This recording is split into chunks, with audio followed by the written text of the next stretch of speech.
पिछले 5 सालों में लगभग हर यूट्यूबर ने एजुकेशन सिस्टम पर वीडियो बनाया है। पेपर लीक्स हुए हैं, आउटरीच हुए हैं, पर बदला क्या? अनएम्प्लॉयमेंट बढ़ी, महंगाई बढ़ी, इसके भी भारी आउटरीच देखने को मिले। फिर एक नया रील ट्रेंडिंग में आया और लोग सब कुछ भूल गए। ध्यान से देखिए इस आदमी को। ये है समय रैना, ये है एल्विश यादव और ये है रजत दलाल। और ये है इस देश के मेजॉरिटी यूथ का भविष्य, जिसमें है सिर्फ और सिर्फ अंधेरा। और इसमें शामिल है सिर्फ बेरोजगारी, अशिक्षा, गरीबी और कलंक। और इसका पूरा क्रेडिट जाता है हमारे देश के एजुकेशन सिस्टम को। आपकी काफी डिमांड थी कि मैं एजुकेशन सिस्टम पर वीडियो बनाऊं, तो लो हाजिर है आपके सामने इस घटिया सिस्टम का कंप्लीट ब्रेकडाउन, जो आपका दिमाग हिला देगा। जितनी स्विट्जरलैंड की टोटल पॉपुलेशन है उससे ज्यादा इंडिया इंजीनियर्स प्रोड्यूस कर देता है। I hate education. हमारे सारे बच्चे परीक्षा के लिए पढ़ते हैं, ज्ञान के लिए कोई नहीं पढ़ता। The biggest criminals in the world, school teachers. I really don't like school. Visually impaired students के लिए इंडियन एजुकेशन सिस्टम में साइंस का ऑप्शन ही नहीं है।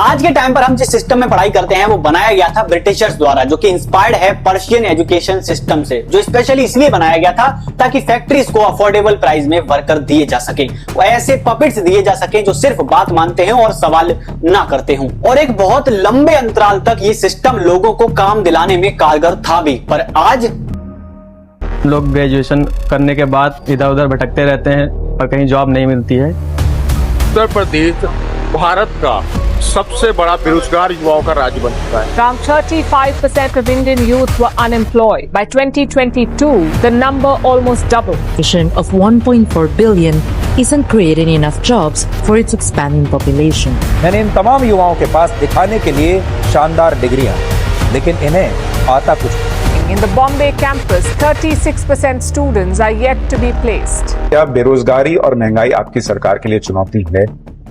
आज हमारा देश $4 ट्रिलियन की इकोनॉमी बन चुका है, पर यही देश 8 ट्रिलियन या 10 ट्रिलियन डॉलर की इकोनॉमी बहुत पहले बन चुका होता अगर इस देश के एजुकेशन सिस्टम को ईमानदारी से सुधारा जाता। पर आखिर हमारे देश के एजुकेशन सिस्टम में ऐसी कमी है क्या जो हर कोई इस सिस्टम की आलोचना करता है? सबसे पहली कमी आती है हमारे स्कूल करिकुलम में, जहां पर बच्चों के पास बहुत लिमिटेड ऑप्शन है कि उनको क्या पढ़ना है। सब्जेक्ट के नाम पर बच्चों के पास बहुत लिमिटेड सब्जेक्ट होते हैं, जैसे कि Hindi, English, physics, chemistry, mathematics, biology, geography, SST जैसे सब्जेक्ट, जो कि इन स्ट्रीम्स में डिवाइडेड होते हैं, जैसे कि पीसीएम, पीसीबी, पीसीएमबी या फिर कॉमर्स और आर्ट्स। पर ये लिमिटेड स्ट्रीम्स कभी काफी थे ही नहीं, और आज इतनी तेजी से बदलती दुनिया में ये कभी काफी हो ही नहीं सकते। हमारे एजुकेशन सिस्टम में ऐसे सब्जेक्ट और स्ट्रीम एग्जिस्ट करते हैं जो रेलिवेंट तो बहुत ज्यादा है पर पढ़ाए बिल्कुल भी नहीं जाते।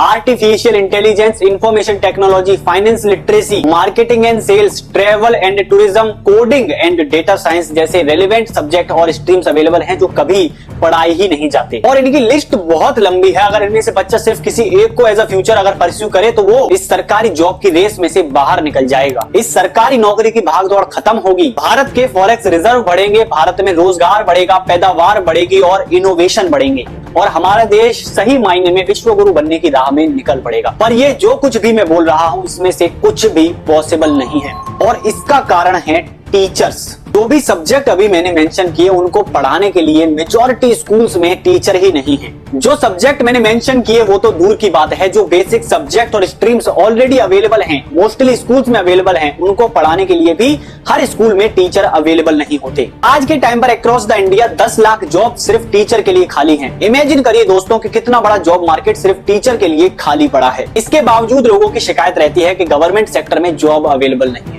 एक्चुअली में जॉब तो बहुत अवेलेबल है, चाहे वो रेलवे हो, पुलिस हो, टीचर हो, पर प्रॉब्लम यह है कि गवर्नमेंट रिक्रूटमेंट करा ही नहीं रही। और दोस्तों अगर IITs को हटा दें तो क्या आपने बिहार, झारखंड और बंगाल जैसे किसी भी स्कूल्स में data science, AI, machine learning या इवन फिलोसफी के भी टीचर देखे हैं? क्या आपने इन जॉब्स के लिए गवर्नमेंट की वैकेंसीज देखी हैं? क्या आपने किसी व्यक्ति को इस तरह की गवर्नमेंट जॉब्स के लिए प्रिपेयर करते देखा है? ये वो स्किल्स हैं जो आज के टाइम पर रेलेवेंट है और आने वाले 10 से 15 सालों तक रेलेवेंट रहने वाली है। पर कौन से सरकारी स्कूल्स में आपको ये स्किल्स पढ़ाई और सिखाई जाती हैं? ये स्किल्स ना तो सिखाई जाती हैं और ना ही शायद कभी सिखाई जाएंगी, और इसका रीजन मैं आपको बताना नहीं बल्कि दिखाना चाहता हूँ। राष्ट्र तब सशक्त होगा जब हम एक रहेंगे, नेक रहेंगे, तभी नेक रहेंगे।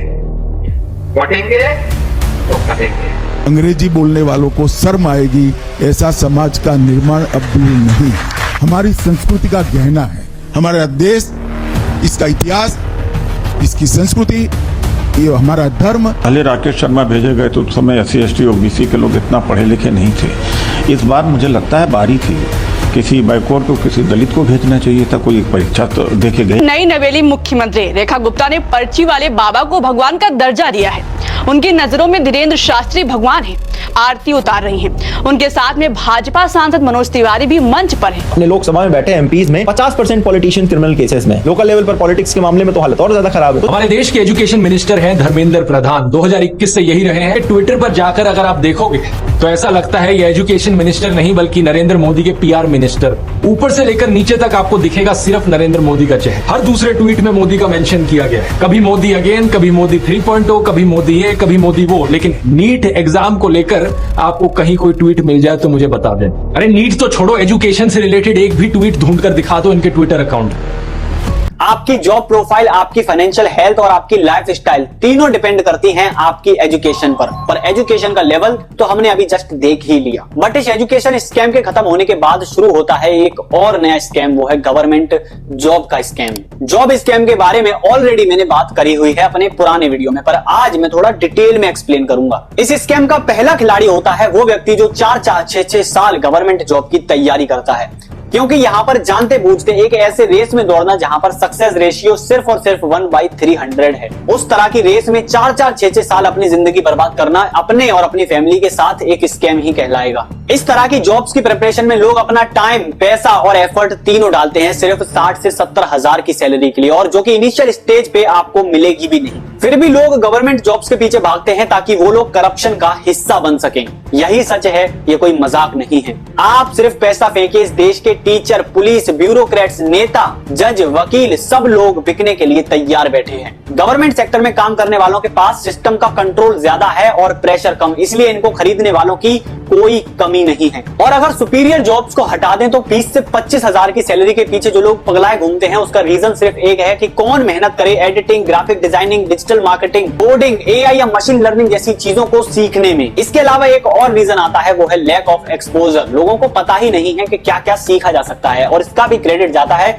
हमारे देश के एजुकेशन सिस्टम को, जहां पर बच्चों को यह बताया ही नहीं जाता कि किन किन रास्तों से पैसे कमाए जा सकते हैं, सेल्फ इंडिपेंडेंट हुआ जा सकता है। सिर्फ गवर्नमेंट जॉब ही एक जरिया नहीं है जिंदगी को सेटल करने का। यानी कि स्कूल्स में सब्जेक्ट नहीं है, फैसिलिटी नहीं है और इंफ्रास्ट्रक्चर नहीं है। रास्ता दिखाने के लिए, रेलेवेंट सब्जेक्ट पढ़ाने के लिए टीचर नहीं है, और कोई भी इस तरह का टीचर बनने के लिए प्रिपेयर नहीं कर रहा। ना ही गवर्नमेंट इस तरह के टीचर्स के लिए वैकेंसी निकाल रही है, ना ही गवर्नमेंट इन सरकारी स्कूल्स के इंफ्रास्ट्रक्चर और सिस्टम को ठीक करने के लिए कोई एफर्ट डाल रही है। यानी कि ये एजुकेशन सिस्टम नहीं बल्कि ये पूरा का पूरा इकोसिस्टम घटिया है। गवर्नमेंट जॉब के स्कैम का दूसरा और मुख्य खिलाड़ी है खुद गवर्नमेंट, जो यूथ को गवर्नमेंट जॉब का लॉलीपॉप देकर उनके कई दशक बर्बाद कर देती है। BBC के झारखंड के इस रिपोर्ट में छात्रों ने खुद बताया कि कैसे गवर्नमेंट एक एग्जाम के लिए 6-7 साल बच्चों को लटका कर रखती है, पर ना ही एग्जाम की डेट रिवील करती है, ना ही ये बताती है कि एग्जाम होगा या नहीं।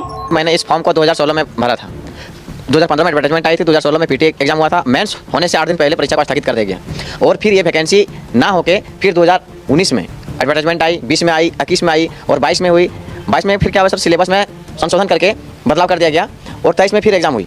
और इन 6 से 7 सालों में बच्चे वो सब्जेक्ट पढ़ते हैं जो आज के टाइम पर जहां पर स्किल बेस्ड जॉब्स अवेलेबल हैं वहां के लिए रेलेवेंट नहीं रहती। तो ना तो उनको गवर्नमेंट जॉब मिलती है, ना ही स्किल बेस्ड जॉब मिल पाती है, और इस तरह से देश का अनएम्प्लॉयमेंट रेट बढ़ता चला जाता है। इंडिया अनएम्प्लॉयमेंट रिपोर्ट 2024 के हिसाब से हर 3 में से 1 युवा बेरोजगार है, और ये वही युवा है जो गवर्नमेंट जॉब्स की तैयारी सालों से कर रहा है। ले देकर जब गवर्नमेंट के एग्जाम कंडक्ट कराए जाते हैं तो पेपर की सुरक्षा का बेड़ा गर्क हो रखा है। साल दर साल ना जाने कितने पेपर लीक हो जाते हैं, पर पेपर लीक्स को लेकर कोई अकाउंटेबिलिटी नहीं, कोई आउटरीच नहीं। देखिए इन लोगों को, ये लोग पढ़ते पढ़ते नौकरी की तैयारी करते करते अधेड़ हो चुके हैं और अपने परिवार पर बोझ बन चुके हैं। जो कभी अपने परिवार की उम्मीद थे, आज एक तमाशा बनकर रह गए हैं इस सिस्टम की वजह से। आपके अनएम्प्लॉयमेंट, आपके लैक ऑफ एक्सपोजर और इस पूरे एजुकेशन सिस्टम को बढ़ाने वाला एक और पिलर है, और वो है सोसाइटी और हमारी खुद की फैमिली, जो डायरेक्ट एसोसिएटेड है इस पुअर एजुकेशन सिस्टम से। मगर कैसे, चलिए इसको ब्रेक डाउन करते हैं। एक बार पिकासो ने यह कहा था कि हर बच्चा एक आर्टिस्ट है, पर उस बच्चे की आर्ट का और उसकी क्रिएटिविटी का गला इस सोसाइटी और फैमिली के पीयर प्रेशर द्वारा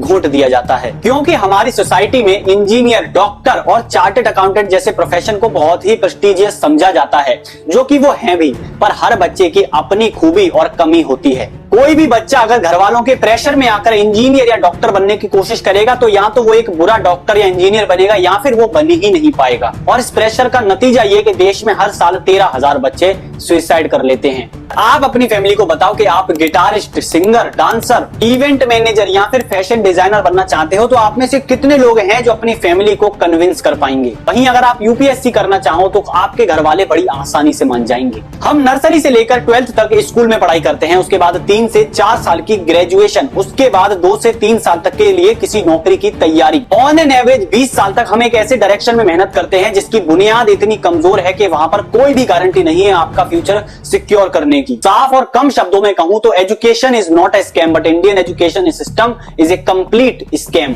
कई सारे लोग इस सिस्टम को डिफेंड करते हुए सुंदर पिचाई का एग्जांपल देते हैं, पर ये भूल जाते हैं कि सुंदर पिचाई ने अपनी पढ़ाई स्टैनफोर्ड से कंप्लीट करी है, न कि आईआईटी से। और सुंदर पिचाई इस एजुकेशन सिस्टम के दम पर वहां पर नहीं पहुंचे हैं, बल्कि अपनी मेहनत के दम पर पहुंचे हैं। अगर सुंदर पिचाई कभी आईआईटी नहीं भी पहुंचते, तब भी वो आज एक बहुत ऊंचे मुकाम पर होते, सिर्फ इसलिए क्योंकि उनके अंदर एक आग थी मेहनत करने की। हम लोग 4th क्लास तक आते आते अपना होश संभाल लेते हैं, उसके बाद 12th तक अगर हम माने तो 8 साल तक हम लगातार इंग्लिश की पढ़ाई करते हैं। पर आप में से कितने लोग हैं जो फ्लुएंटली इंग्लिश बोल सकते हैं? ये एक सिंगल एग्जांपल काफी है आपको इस एजुकेशन सिस्टम की हकीकत बताने के लिए। 3 इडियट और हिचकी जैसी फिल्मों ने बार बार इस बात पर जोर दिया कि हमारी लाइफ में प्रैक्टिकल नॉलेज की कितनी ज्यादा वैल्यू है, पर इस बात को समझने में हमारे पेरेंट्स, हमारे टीचर और यहाँ तक कि हमारी गवर्नमेंट तक नाकाम रहे। मैंने इस सिस्टम से अपनी सारी उम्मीदें छोड़ दी हैं। बेहतर ये रहेगा कि आप भी छोड़ दीजिए, कुछ भी नहीं बदलने वाला। ये वीडियो बनाने का मकसद भी यही है ताकि मैं अपनी क्वालिटी ऑफ लाइफ को इंप्रूव कर सकूं, क्योंकि ये सिस्टम को बदलना मेरे हाथ में नहीं है।